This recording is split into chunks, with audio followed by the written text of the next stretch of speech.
Ndị dịka gị ka amụba Ajụjụ mgbe pente. Akụzila ọrụ gị Igbo, akụzila ọrụ gị oyibo.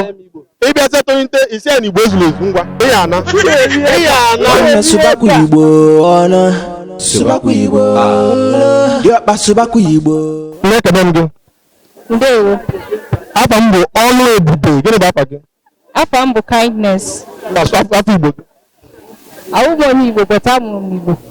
Oge mere Igbo, onye ebe ka ị bụ? Edo steeti. Eya, onye asụ na ọbụla onye Igbo, mgbe onye ọmụrụ Igbo. Ka a mara ma ọ emetụtụla anyị ndị Igbo anyị anya. Nne, gịnị ka a na-akpọ yelo n'asụsụ Igbo?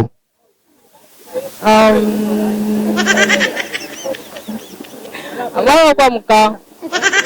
Maria.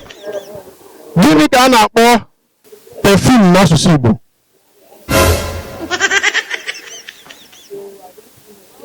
Amaghịkwa m ka. Maria.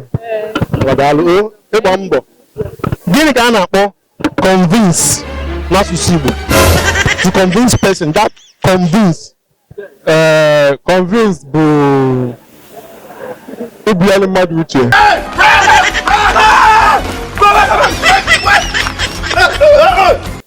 Gịnị ka a na-akpọ legacy n'asụsụ Igbo?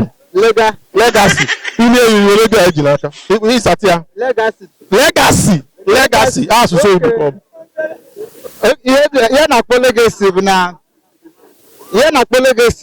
abụ na asụ ya n'asụsụ Igbo asị na mmadụ nwere the person legacy n'Igbo. Ma ọ bụ na asụ ya n'asụsụ Igbo na asụ na onye ahụ nwere Odogwu. Gịnị ka a na-akpọ legacy?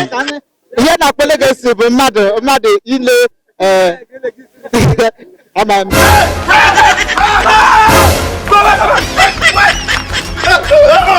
Gịnị ka a na-akpọ gewanụ m ntị? Gịnị ka a na-akpọ coin n'asụsụ Igbo? Amụtụ mgbe eji coin na Nigeria, ana onwe ndị a na-akpọ bitcoin now. Gịnị ka a na-akpọ coin? O nwere afa n'asụsụ Igbo. Gịnị bụ coin? mmadụ na-ebe coin Ọrụ mere anyị. Ọkụkọ nwaanyị n'asụsụ Igbo gịnị ka a na-akpọ ya? Nne ọkụkọ nta na-abụ ụmụ. Gịnị ka a na-akpọ ya? Ọkụkọ nwaanyị n'asụsụ Igbo ya na-akpọ ya. Nne ọkụkọ nwaanyị.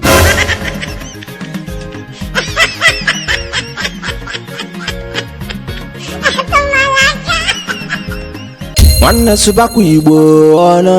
Subakwa Igbo.